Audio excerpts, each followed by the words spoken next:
No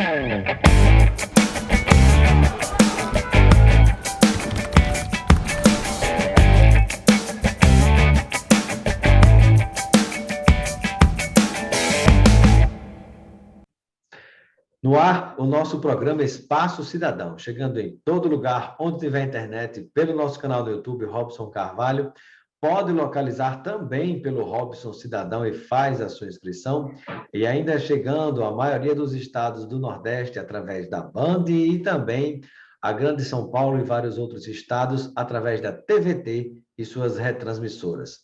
No programa de hoje vamos conversar com Fausto Augusto Júnior. Ele é diretor técnico do DIEESE. Vamos falar sobre emprego, trabalho, renda e informações importantes sobre o nosso próprio PIB, né? E muito mais que vale a pena você ficar atento neste programa. Seja bem-vindo, Fausto Augusto, ao nosso Espaço Cidadão. Olá, Robson, obrigado pelo convite. Muito bom estar aqui conversando um pouquinho e tentando aí desvendar, né, essas questões aí que o Brasil está vivendo hoje. Estamos aqui à disposição. Pois é, vamos lá falar também sobre privatização de Petrobras e Eletrobras, né? Se isso é bom ou ruim para o Brasil. Eu iniciei a nossa entrevista, Fausto, conversando sobre o que é, para quem não sabe ainda, né? O que é o DIEESE? Então, Robson, o DIESE, ele é um departamento intersindical de estudos e estatísticas socioeconômicas, né? Ou seja, nós somos um departamento organizado, criado e mantido pelo movimento sindical para produzir informação e conhecimento e educação, tanto para o movimento sindical em geral, na sua luta cotidiana, quanto para os movimentos sociais e para a sociedade em geral. O DIESE é bastante conhecido, né, pela sua pesquisa nacional da cesta básica, que a gente faz a pesquisa em 17 estados, a discussão da carestia, a discussão dos preços, a discussão do meio enfim, do mundo do trabalho, dos índices de desemprego. Enfim, o nosso papel é um pouco esse, né? O DIESE não é um órgão estatal, como muita gente lembra, né? Aquela comparação com o Isso. IBGE ou não. Isso. O IBGE é um órgão estatal, né? Ou seja, é um órgão do Estado brasileiro, criado, mantido pelo Estado, e o DIESE não. O DIESE é um órgão sindical, ele é ligado ao movimento sindical brasileiro, ele foi criado em 1955, né? Ou seja, nós já estamos aí com mais de 65 anos. Ao longo dessa trajetória toda, o DIESE teve um papel bastante importante nas lutas ali contra a ditadura, contra a manipulação dos índices, as discussões de carestia, toda essa discussão que a gente teve nos anos 90 sobre a estruturação produtiva, o mundo do trabalho, e agora, né, no meio dessa situação que nós estamos vivendo, novamente, né, estamos aí às voltas com a inflação, estamos à volta aí com o mercado de trabalho bastante fragilizado, e o papel do DIESE, de certo modo, é contribuir com a sociedade para os grandes debates que estão colocados. Muito bem. Eu inicio nossa entrevista, Fausto, falando sobre a questão de trabalho e emprego.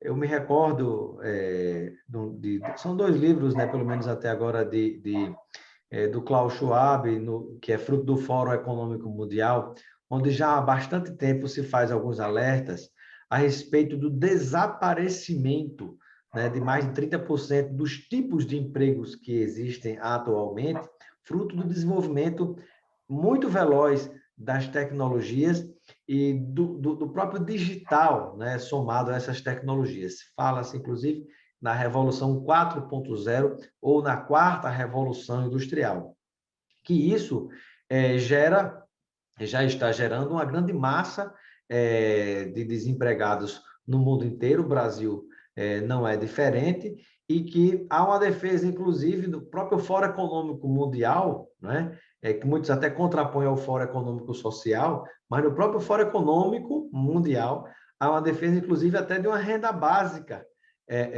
a ser distribuída para essas pessoas, né? Algo que, por exemplo, o ex-senador de São Paulo, Eduardo Suplicy, já há mais de década já defendia que era a renda básica de cidadania.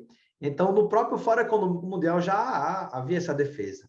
Chegou, por exemplo, o contexto que nós vivemos, né, da própria pandemia, a economia brasileira já não tinha bons índices. O presidente da República chegou, inclusive, a usar um humorista para fugir das perguntas da imprensa em relação à economia, e hoje tudo está sendo colocado na conta da pandemia. Ainda assim, se celebrando alguns índices que vamos falar sobre isso aqui também. Mas o que eu peço é uma explicação sua a respeito desse momento que a gente vive, né? O impacto que tem sido gerado. de desemprego e se o governo federal está fazendo alguma coisa, né? Atacando nessas duas frentes em relação a desempregos provocados pela pandemia, mas até antes disso, né, diante de muitos alertas, que eu não vi nenhuma palavra, mas até antes disso, se há alguma iniciativa em relação a esses tipos de desempregos, né, até estruturais, podemos dizer assim também. Então, Robson, esse é um debate importante. Nós estamos num daqueles momentos do Brasil, né, em que há mudanças muito aceleradas, e que toda essa questão aí do emprego, dos novos trabalhos, da falta de emprego, dos novos desempregados, elas se misturam. E na pandemia isso tudo ficou mais bagunçado ainda, né? Tudo está caindo na conta da pandemia. Mas o Brasil já vinha, na verdade, desde 2016, com um aumento grande da taxa de desemprego. Vamos lembrar que antes da pandemia já eram quase 12 milhões de pessoas desempregadas. Então você tem um problema aí da conjuntura mesmo, ou seja, o Brasil o seu baixo crescimento é incapaz de gerar os empregos suficientes para a sua população, em especial a população mais jovem que está ingressando no mundo do trabalho. Só que, somado a tudo isso, o mundo está passando, como você lembrou, por uma nova revolução industrial, né? Uma nova revolução tecnológica, inclusive transborda muito a indústria, e que está atingindo, inclusive, setores que antes, historicamente, não eram atingidos pela mudança tecnológica. É muito comum a gente pensar em mudança tecnológica no trabalho e pensar na máquina, né? Pensar no robô, pensar naquele que está substituindo a mão da gente. Mas essa revolução não, ela altera coisas que a gente não imaginava que ia alterar. Então, agora na pandemia está ficando cada vez mais claro.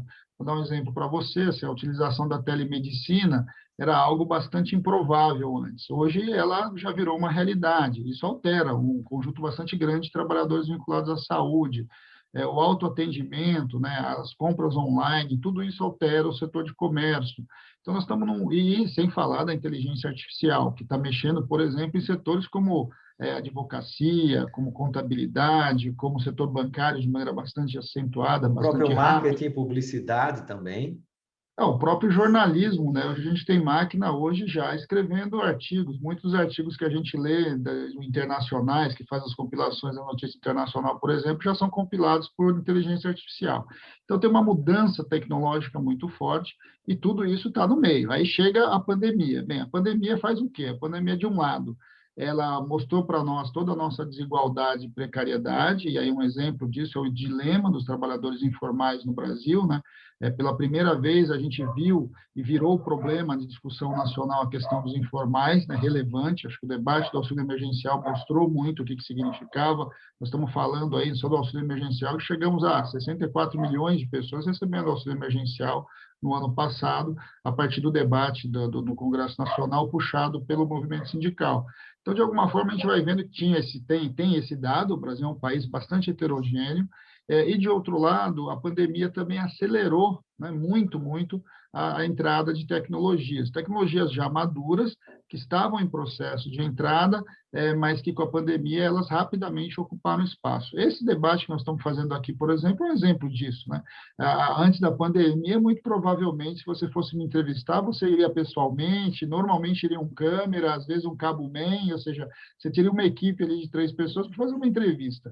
Hoje você entra no computador e a gente faz entrevistas no mundo inteiro, com uma quantidade muito menor de trabalhadores. Isso é um dado de realidade. Então, essa aceleração a gente vai assistir muito no depois, né? Após, né, você conseguir minimamente controlar a pandemia, você vai ver as coisas se alterando, né? E essas tecnologias não voltam mais. Do outro lado, E aquela história, né? O que é que está acontecendo com essas pessoas que, em massa, estão sendo desempregadas, estão perdendo seus postos de trabalho simplesmente porque determinados tipos de emprego estão desaparecendo. bem, aí é um debate bastante complexo, porque é claro que para alguns postos a gente ainda pode fazer a chamada qualificação profissional, né? Você minimamente fazer uma reposição de carreira, tudo isso é possível, mas isso não é na grande maioria. E isso é uma grande discussão hoje, porque mudanças tecnológicas desse tipo são mudanças que muitas vezes significam alteração de geração. A geração anterior não consegue lidar com as mudanças que já estão colocadas para essa geração que deveria estar entrando. E aí no Brasil a gente tem um dilema, porque a gente está, de certo modo, colocando para fora os índices de desemprego da juventude é muito alto, muito acima da média do desemprego geral, quase o dobro, pelo menos, e, de alguma forma, essas pessoas também, ao não estar entrando no mercado, são essas que deveriam entrar nas novas tecnologias. E a geração anterior, ela precisa de qualificação de um lado, mas ela também precisa de suporte. Tem uma parcela da população, Robson, que de fato não vai conseguir se adaptar às novas tecnologias. O trabalho vai sumir realmente, e eles vão estar em outro estágio, né? Nós vamos ter que olhar com bastante cuidado, e por isso o debate da renda básica de cidadania ele é fundamental, porque já com a normalidade, a gente deveria ter uma transição tecnológica. Essa transição tecnológica leva um tempo para acontecer. Às vezes leva 20 anos. Vamos pegar o caso, e às vezes nunca acontece. Vamos pegar o caso dos frentistas, né? Os frentistas de posto de gasolina é um exemplo. Tecnologia para não ter mais um frentista já existe há muito tempo, só que os frentistas continuam nos postos de gasolina. Outro é o cobrador, o trocador de ônibus, também desde o começo dos anos 2000, você também é uma profissão que não é mais pensada, ela pode ser substituída por tecnologia.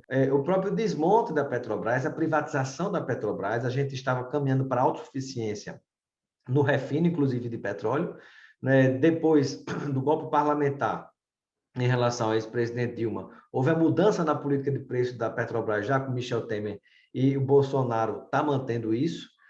E nós observamos o seguinte: hoje essa questão do refino foi reduzindo, né? Chegamos em torno de 70%, e passou-se a mandar para fora do Brasil o petróleo bruto, aí você refina lá fora, gera emprego e renda lá fora, compra de volta, pagando mais caro porque foi lá para fora e também porque é em dólar, sujeito a variações que a gente não tem controle, né? Então, aliado a isso, você vê também o caminhar para a privatização da Eletrobras, que também é energia e energia estratégica para o crescimento, para o desenvolvimento do Brasil. Ajuda no desenvolvimento de tecnologia, né, e de geração de emprego e renda qualificado, com bons pagamentos que circulam na economia. Qual é o impacto disso no desemprego e na queda da circulação de renda das pessoas do Brasil? Bem, aí, Robson, é um debate bastante amplo e que atinge em todos os níveis a sociedade brasileira. Primeiro, uma questão de soberania.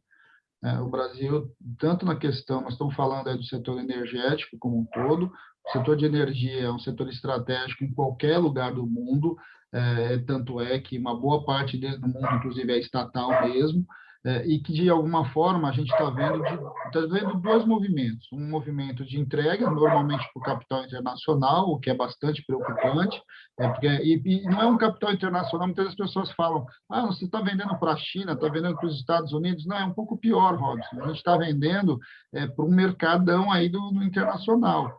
A gente assistiu aqui em São Paulo, por exemplo, recentemente, a gente viu como a distribuição de energia elétrica daqui, ela saiu de várias mãos, né? Ela saiu da mão dos americanos, saiu da mão dos brasileiros na privatização, foi para a mão dos americanos, depois os americanos não querem mais, passa a mão dos espanhóis.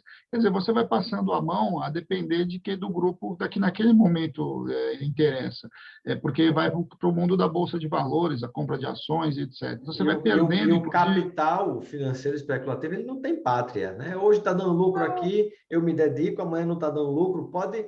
deixa faltar energia para o povo, vou me direcionar para outro lugar do mundo onde eu possa ganhar mais dinheiro. Então, não há nenhuma preocupação com o crescimento do país. Não, ele não tem responsabilidade nenhuma, e é isso que a gente está assistindo.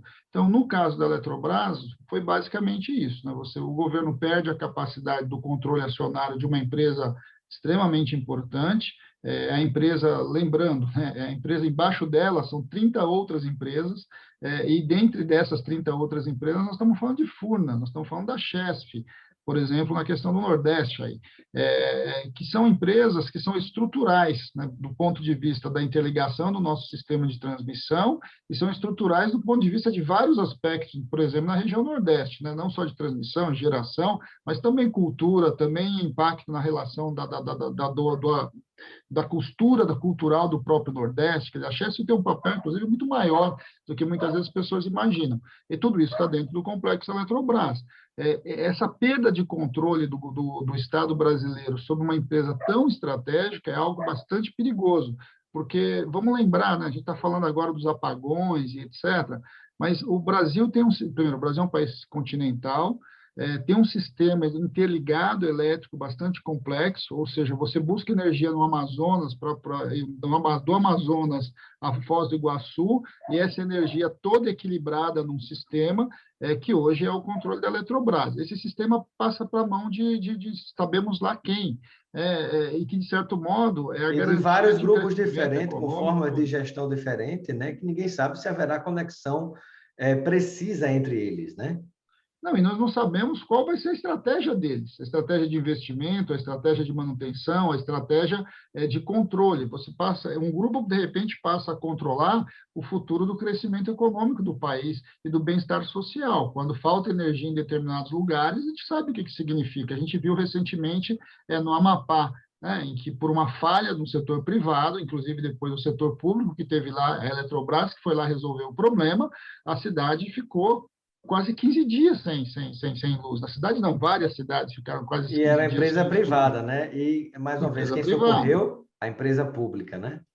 Esse é um dado. Então, quando a gente está olhando para o setor elétrico, é bastante preocupante, porque cada vez mais a energia elétrica é vital para boa parte da nossa vida hoje, né? Vamos imaginar um hospital que fica sem iluminação, né?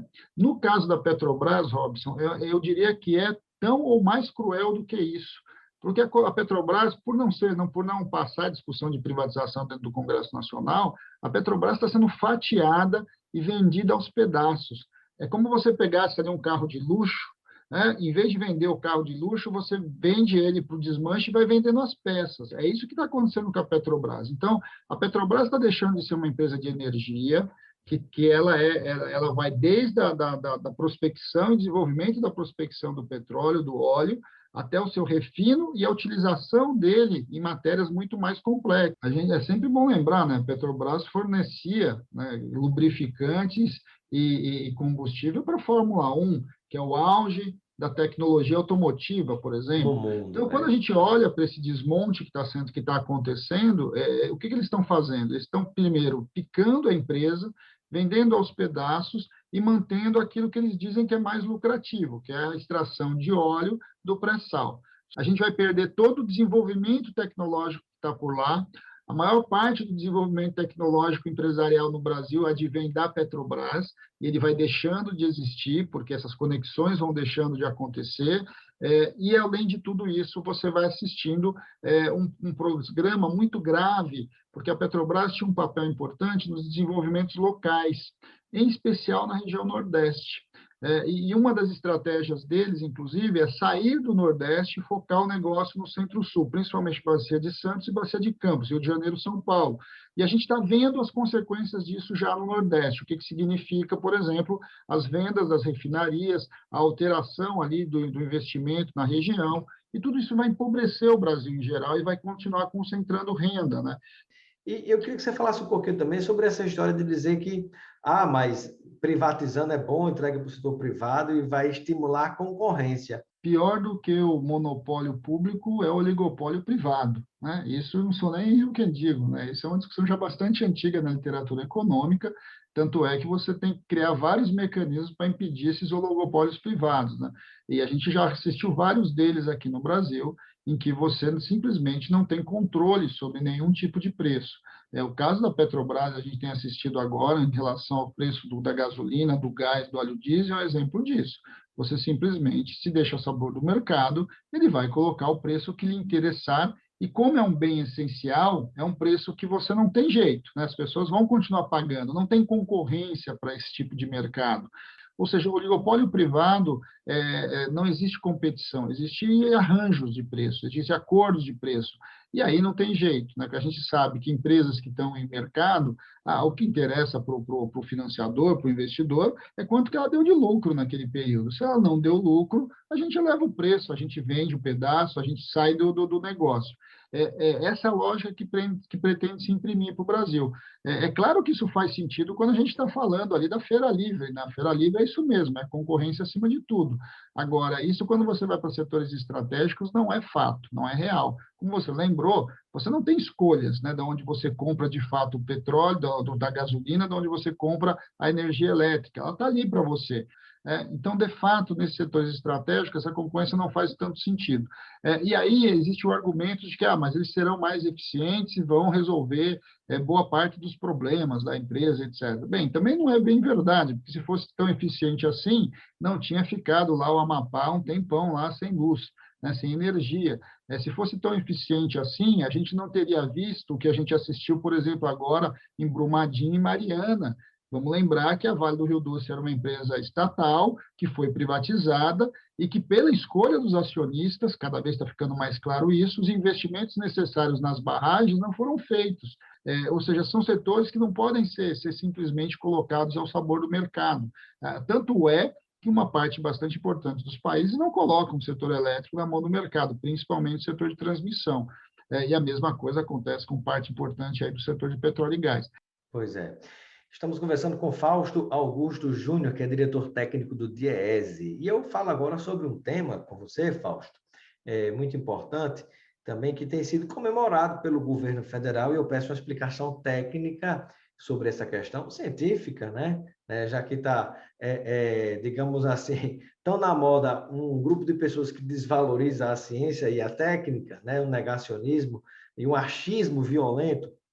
Eu peço uma explicação sobre o que há de real em relação ao crescimento do nosso PIB e como é que ele deve ser interpretado à luz do desenvolvimento responsável e sustentável do país.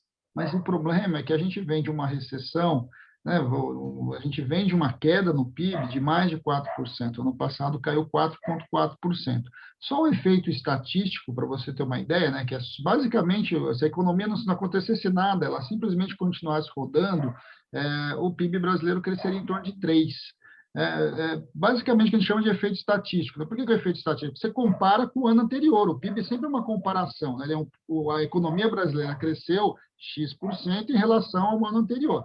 Como o ano anterior caiu, a economia basicamente foi derrubada, em especial pela discussão da pandemia, o descontrole da pandemia, a gente vai assistindo que você vai ter um crescimento que vai compensar essa queda, né? Simplesmente porque a economia vai voltando à sua normalidade, ela vai crescer.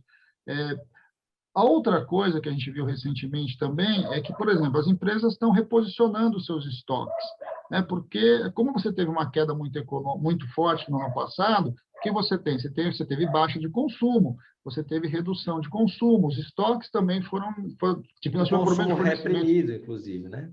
E nós tivemos problemas de peças, de fornecedores globais, todo o planeta viveu dificuldade de produção.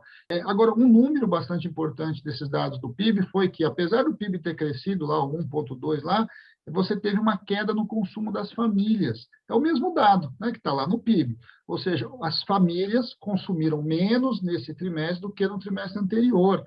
Isso é muito grave. Isso quer dizer que, mesmo tendo chamado crescimento econômico, que ele tem, de alguma forma, causado por vários motivos, as famílias estão comprando menos. E aí isso coloca significaria, digamos, um crescimento em ilhas, por exemplo, né? Porque uma coisa é um crescimento uniforme de uma população, outra coisa é aqui e acolá você tem alguns setores que crescem muito, que lucram muito, outros que caem muito, mas no cálculo geral, quando você vai fazer as contas, é como que o país inteiro, aquela população inteira cresceu? Bem, a gente tem, nesse caso específico, o setor agroexportador, né, que foi beneficiado pela elevação dos preços das commodities e avançou muito, até por conta da demanda por alimentos, da demanda por commodities vinculadas à própria pandemia. A gente teve mudança de perfil de consumo com a pandemia no globo, né, não só no Brasil. Mas tem uma questão também de mudança de padrão de desenvolvimento. O Brasil, bem ou mal, nos últimos anos, na última década, nas últimas 2 décadas, ele caminhava para um processo em que o crescimento econômico significava crescimento social, desenvolvimento social. A vida das pessoas, em geral, melhorava. O que a gente está vendo agora não é isso. Nós estamos voltando para um modelo muito próximo ao modelo lá da ditadura militar, o famoso bolo que crescia do Delfim. A economia cresce, mas ela concentra. os mais ricos ficam mais ricos e os mais pobres ficam mais pobres. Então, você vai cindindo o crescimento econômico da melhoria de vida da população. E tudo isso se resume ao quê? A uma outra forma de pensar o desenvolvimento, muito mais vinculada aos chamados 30%, né? Os mais ricos que continuarão ganhando muito, enquanto a pobreza vai aumentando. Vamos lembrar que nós estamos batendo aí a casa dos 20 milhões de brasileiros abaixo da linha da pobreza, que é um índice que a gente já tinha superado há muito tempo. E um dado importantíssimo para a gente pensar e refletir, que é o seguinte, né? Como é que se pode explicar e como pode ser sustentável um crescimento muito forte do agronegócio, por exemplo, mas você ter um aumento da pobreza, né? Um aumento de pessoas em situação de insegurança alimentar, literalmente passando fome, né? Há uma contradição muito forte nisso. Mas isso tem a ver com a lógica colocada na proposta de desenvolvimento que está aí. É uma proposta que concentra, é uma proposta que concentra de um lado, não coloca o Estado para distribuir renda, né? Não só do ponto de vista de recursos, mas também dos direitos sociais em geral. Nós estamos falando de saúde, educação, desenvolvimento tecnológico, cultura. Isso tudo vai sendo desmontado vis-à-vis para um crescimento que tende à concentração. Acho que esse é o nosso dilema agora. Então, nós temos vários desafios. Nós temos o desafio de superar a pandemia, de minimamente voltar o país a crescer de maneira sustentável. Esse tipo de desenvolvimento, ele não é sustentável. O que transformou as grandes nações do mundo, os chamados países desenvolvidos, foi o crescimento da chamada classe média, né? Essa classe mais pobre que vai ascendendo para o mercado de consumo. E isso o Brasil está perdendo, né? O Brasil vai perdendo cada vez mais e a gente vai virando um país de guetos, né? Um dos muito ricos, dos muito pobres e uma classe média cada vez menor, cada vez mais empobrecida. Quero agradecer a participação de Fausto Augusto Júnior, diretor técnico do DIEESE, e agradeço por essa visão técnica, científica e panorâmica que você compartilha conosco em relação aos aspectos sociais e econômicos do Brasil atual. Muito obrigado, Fausto, e seja sempre bem-vindo ao nosso Espaço Cidadão. Robson, eu que agradeço a oportunidade de conversar com vocês e com os telespectadores, e estamos aqui sempre à disposição, né? O DIEESE está sempre à disposição para reflexão crítica, para a gente olhar aí os indicadores de uma forma do interesse da sociedade, mas principalmente da classe trabalhadora.